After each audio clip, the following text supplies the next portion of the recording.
day. Right, before we go on to this, did you all see the I think it was the elections last night. I didn't watch it. I don't want to have anything to do with it. All I know is that we're going now. All I know is that we're having an election. Excuse me. All I know is that we're having an election on the 12th of December. That's it. That's all I'm going to say on this programme. I'm not saying anything else. I don't vote and I never will vote. I got given a leaflet the other day, and to be honest, I know this has got nothing to do with Prince Andrew's talking, but I just thought I'd just say about this. This is about going to Brexit. I would talk about it later on, but I thought I'd just say this now. I haven't voted and I never will vote. I got given a thing the other day and I never will vote. And I'm just saying that right here, right now, I'm never going to vote.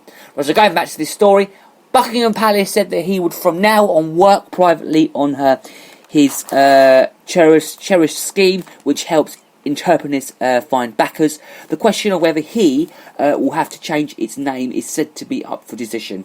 And it remains that he to be seen if he can make it a success after backers including occupancy giant KMMG, withdraw support, and others such as Barclays expressed concern. Huddersfield University revealed yesterday that Andrew would step down as its Chancellor, as students had called for earlier in this week.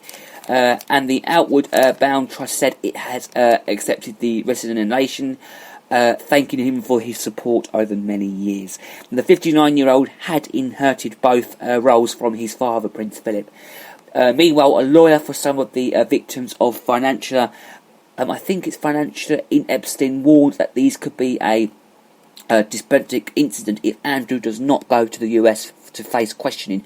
The prince, who denies having was 3 times with American Virginia Roberts Greffley in 2001 when she was 17, and Elodie Epstein's the sex slave, has said that he is willing to help investigators now. But Lisa Bloom told BBC Breakfast that it's not going to be easy to subpoena someone like Prince Andrew, and he's obviously not walking down the street where a process server can just hand him a piece of paper, and it's not a lot more conflicted.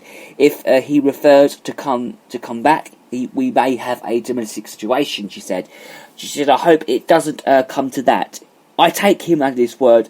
He has says that he's going to cooperate, and I hope that's what will happen. Now, Miss Roberts Gluffy, a 35-year-old mum of 3, now living in Australia, made her first comments since the Prince's TV appearance, saying it has time for the world to evolve. Now, Andrew was condemned after the interview for offering no sympathy for the victims of convicted offenders found dead in August while in custody in New York over sex trafficking claims. Republic, which accompanies for an elected head of state, called his decision to step aside smoke and mirrors to protect the monarchy. Now, if you've got the yesterday's Metro, if you've got it, read up about it. I think it's on page 5. Page 5. Page 5. It's a long story, so just read it, and let us know what you think. The conversation continues after the show, of course. Let us know what you think about these stories that we talk about on this show. You know how to get in touch, and that's all I'm going to say.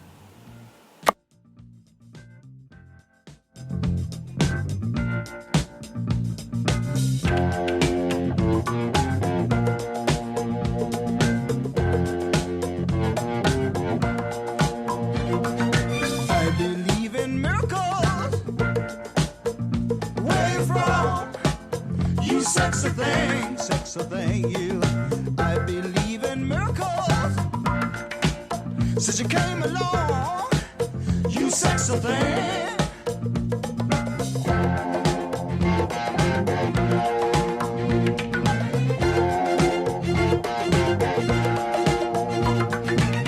Where did you come from, baby? How did you know I needed you? I needed you so badly. How did you know I'd give my heart gladly? Yesterday, I was one of the lonely people. Now you're lying close to me, making love to me. I believe in miracles. Where you from? You sexy thing, you. I believe in miracles. Since you came along, you sexy thing.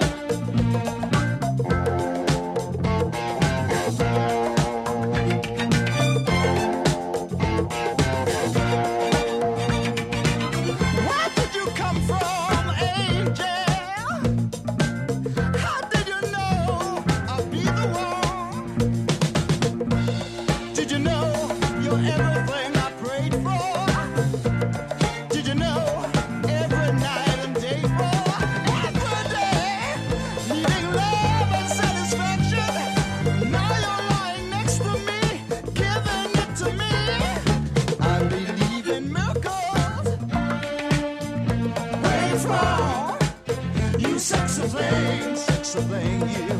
I believe in miracles. Since you came along, you sexy thing. Kiss me, you sexy thing. Touch me, baby, you sexy thing. I love the way you touch me, darling. You sexy thing. Oh, sexy, you sexy thing.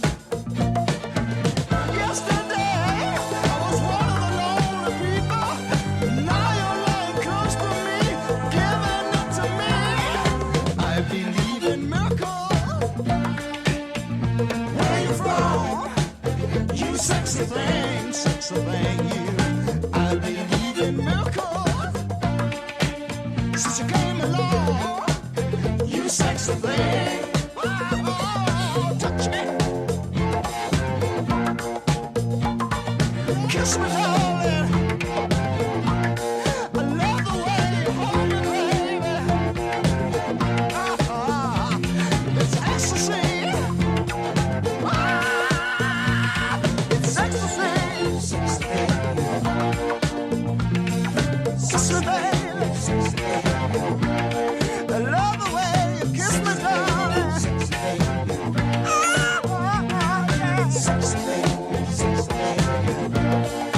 Love the way you hold me. Keep on loving me, darling. Keep on loving me, baby. Hello, what's going on there? I Believe in Miracles. That's a great song, that is. I like that song. That's great. Right, okay, so we are now moving on because we're going to play some more music. And I haven't had this song in the world, have I? This is The Sun Always Shines, sung by I think it's sung by AR. That's a great song.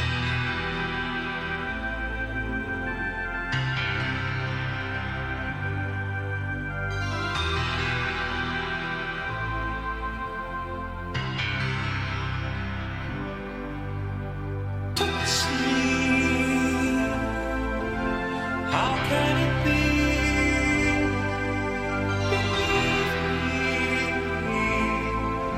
The sun always shines on TV. Hold me close to your heart. Touch me. Give all your love to me. To me.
Right, okay, so we're talking now about this other story.